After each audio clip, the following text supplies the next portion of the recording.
കൺമണി പോലെന്നെ ഭദ്രമായി നിത്യവും കാവൽ ചെയ്തിടാമെന്ന്.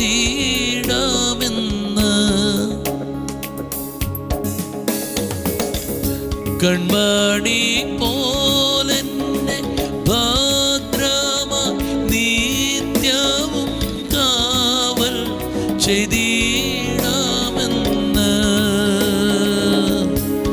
തൻ്റെ കണ്ണുകൊണ്ടെന്നെ നടത്തിടാമെന്നതും ഓർത്തതി മോദമോടെ.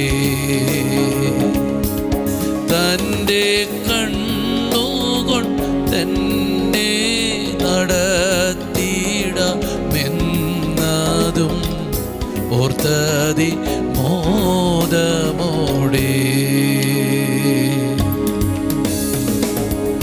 പാടും ഞാനേശുവിന ജീവൻ പോവോളം നന്ദിയോടെ. ജീവൻ പോവോളം നന്ദിയോടെ. പാടും ഞാനേശുവിന ജീവൻ പോവോളം നന്ദിയോടെ. ജീവൻ പോവോളം നന്ദിയോടെ.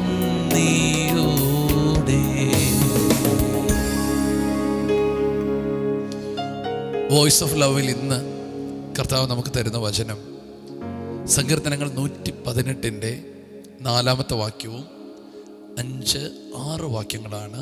ഒന്ന് ശ്രദ്ധിച്ചോട്ടെ. അവന്റെ ദയ എന്നേക്കുമുള്ളത് എന്ന് യഹോവ ഭക്തർ പറയട്ടെ. ഞെരുക്കത്തിൽ ഞാൻ യഹോവയെ വിളിച്ചപേക്ഷിച്ചു. യഹോവ ഉത്തരമരുളി എന്നെ വിശാല സ്ഥലത്താക്കി. യഹോവ എൻ്റെ പക്ഷത്തുണ്ട്, ഞാൻ പേടിക്കുകയില്ല. മനുഷ്യൻ എന്നോട് എന്ത് ചെയ്യും? വേദപുസ്തകത്തിനകത്തെ നടുക്കത്തെ വചനം അടങ്ങിയ ഒരധ്യായമാണ് 118 സങ്കീർത്തനം.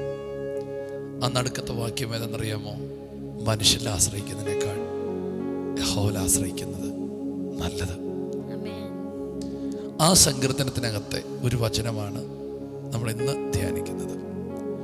അവൻ്റെ ദയ എന്നേക്കുമുള്ളതെന്ന് യഹോവ ഭക്തന്മാർ പറയട്ടെ. അങ്ങനെ പറയാൻ എന്താ ഇവിടെ ഒരു കാരണമായിട്ട് പറഞ്ഞത്?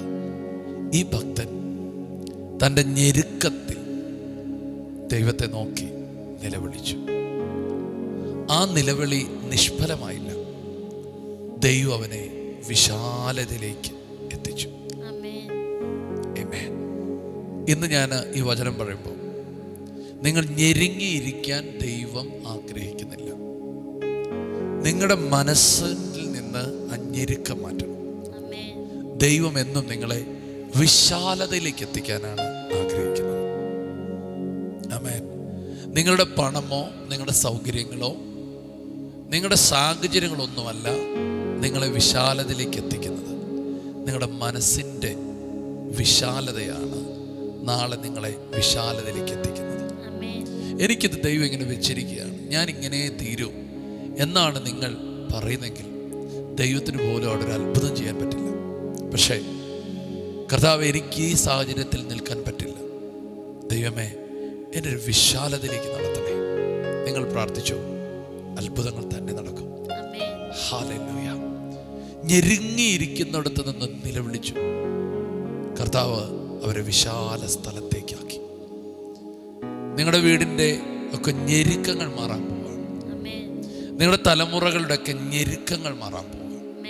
നിങ്ങളുടെ ജീവിതത്തിനകത്ത് സാധാരണമായ ചില വിശാലതകൾ ദൈവം തരാൻ പോവുകയാണ്. ഇല്ലെന്ന് പറയുന്നതൊക്കെ ദൈവം നൽകി നിങ്ങളെ അനുഗ്രഹിക്കാൻ പോവുകയാണ്. അതിനെന്ത് ചെയ്യണം? ദൈവത്തോട് സംസാരിക്കുക. അടുത്ത വാക്യവും വളരെ പ്രസക്തമാണ്. ഇതേ വാക്യം എബ്രായ ലേഖനം 13 അധ്യായത്തിലുണ്ട്. നിങ്ങളുടെ നടപ്പ് ദിവ്യാഗ്രഹമല്ലാതിരിക്കട്ടെ, ഉള്ളതുകൊണ്ട് തൃപ്തനായിരിക്കുക. സ്തോത്രം. അതെന്താ അങ്ങനെ തൃപ്തനാകാൻ പറ്റുന്നത്? ഞാൻ നിന്നെ ഒരു നാളും കൈവിടുകയില്ല, ഉപേക്ഷിക്കുകയില്ല. എന്നിട്ട് പറയുകയാണ്, ദൈവം നമ്മുടെ പക്ഷത്തുണ്ട്, ഞാൻ പേടിക്കുകയില്ല. മനുഷ്യനോട് എന്ത് ചെയ്യാൻ പറ്റും? എന്ന് പറഞ്ഞാൽ ദിവ്യാഗ്രഹം കൊണ്ടല്ല സമ്പത്തുണ്ടാകുന്നത്. ദൈവം എൻ്റെ പക്ഷത്തുള്ളത് കൊണ്ടാണ് എനിക്ക് സമ്പത്തുണ്ടാകുന്നത്. ഹല്ലേലൂയ. പണത്തെക്കുറിച്ചുള്ള ആഗ്രഹ നിമിത്തമല്ല പണം ഉണ്ടാകുന്നത്. ദൈവം നിന്റെ പക്ഷത്തുള്ളത് കൊണ്ടാണ് നിനക്ക് വിശാലതയും സമൃദ്ധിയും ഒക്കെ ഉണ്ടാകുന്നത്. ആമേൻ. ഈ വചനം വളരെ പ്രസക്തമാണ്. ധൈര്യത്തോടെ പറയാം, ദൈവം എൻ്റെ പക്ഷത്തുണ്ട്, ഞാൻ പേടിക്കില്ല. മനുഷ്യനോട് എന്ത് ചെയ്യാൻ പറ്റും? ചില മനുഷ്യൻ്റെ ഭീഷണി വാക്കുകൾ കേട്ട് നിങ്ങൾ തളർന്നിരിക്കുന്ന വ്യക്തിയല്ലേ, ധൈര്യപ്പെടുക. മനുഷ്യനൊന്നും ചെയ്യാൻ പറ്റത്തില്ല, ഒന്നും ചെയ്യാൻ പറ്റത്തില്ല. ആമേൻ. അവൻ്റെ സകല കുരുക്കിൽ നിന്നും കെണിയിൽ നിന്നും ദൈവം നിങ്ങളെ വിടുവിക്കാൻ പോവുകയാണ്. ഒരു സമൃദ്ധമായ ജീവിതം ദൈവം നിങ്ങൾക്ക് തരുന്നു. ഇന്നത്തെ സന്ദേശത്തിൽ കർത്താവ് പറയുന്നത്, നിങ്ങളെ വിശാലതയിലേക്ക് ദൈവം എത്തിക്കാൻ ആഗ്രഹിക്കുന്നു. 2, സ്തോത്രം, ആമേൻ, ദൈവം നിങ്ങളുടെ പക്ഷത്തുണ്ടെന്ന് ഒരു ഉറപ്പ് ദൈവം തരുന്നു. 3, നിങ്ങളുടെ ഭയം മാറ്റുന്നു. 4, മനുഷ്യർക്ക് നിങ്ങളുടെ മേൽ ഒന്നും ചെയ്യാൻ കഴിയാത്ത നിലയിൽ ഒരു ഭയങ്കര പ്രൊട്ടക്ഷൻ ദൈവം നിങ്ങൾക്ക് തരുന്നു. ആമേൻ. ഇന്ന് ഈ വചനം കേൾക്കുമ്പോൾ ചില ഭയങ്ങൾ മാറും. ആമേൻ. ദൈവം നിങ്ങളുടെ കൂടെ ഉണ്ടെന്ന് നിങ്ങൾക്ക് തിരിച്ചറിയുന്ന നിലയിൽ ചില കാര്യങ്ങൾ ദൈവം ചെയ്യാൻ പോവുകയാണ്. ഈ വചനം നിങ്ങൾ പറഞ്ഞു, ധൈര്യത്തോടെ നിങ്ങൾ പറയുക, യഹോവ എൻ്റെ പക്ഷത്തുണ്ട്, ഞാൻ പേടിക്കുകയില്ല. മനുഷ്യന് എന്നോട് എന്ത് ചെയ്യാൻ കഴിയും? ഹല്ലേലൂയ. കർത്താവ് നിങ്ങളെ ഈ ഉറപ്പിൻ്റെ വാക്കുകളാൽ ബലപ്പെടുത്തട്ടെ. നമുക്ക് പ്രാർത്ഥിക്കാം. യേശുവേ, ഇന്ന് ഞങ്ങൾക്ക് നൽകിയ ഉറപ്പിൻ്റെ വചനത്തിനായി സ്തോത്രം ചെയ്യുന്നു.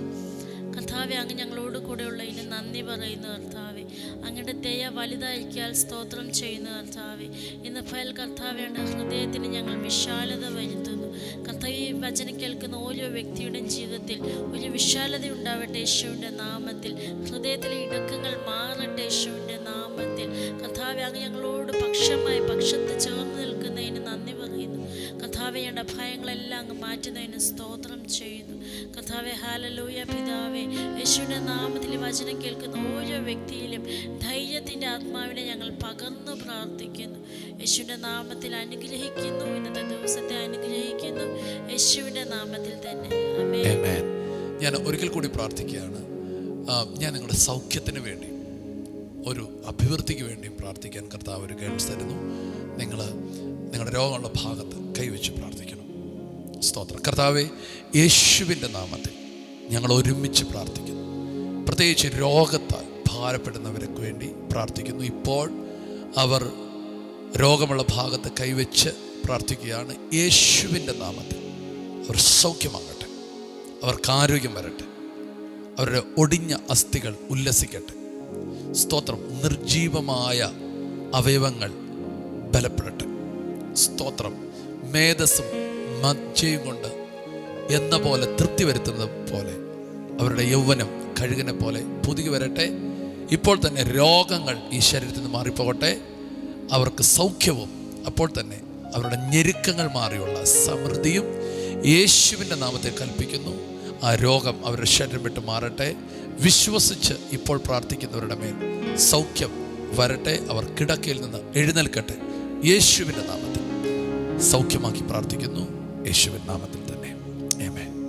സന്തോഷത്തോടെ നിങ്ങളുടെ ജീവിതത്തിൻ്റെ ഇന്നത്തെ ദൗത്യങ്ങൾ ചെയ്യുവാൻ നിങ്ങൾ പുറപ്പെടുക. കർത്താവ് കൂടെയുണ്ട്. ചാടി എഴുന്നേൽക്കുക. സൗഖ്യമായിരിക്കുന്നു. കർത്താവിൻ്റെ വലിയ കരം നിങ്ങളുടെ കൂടെയുണ്ട്. God bless you. ശലോം.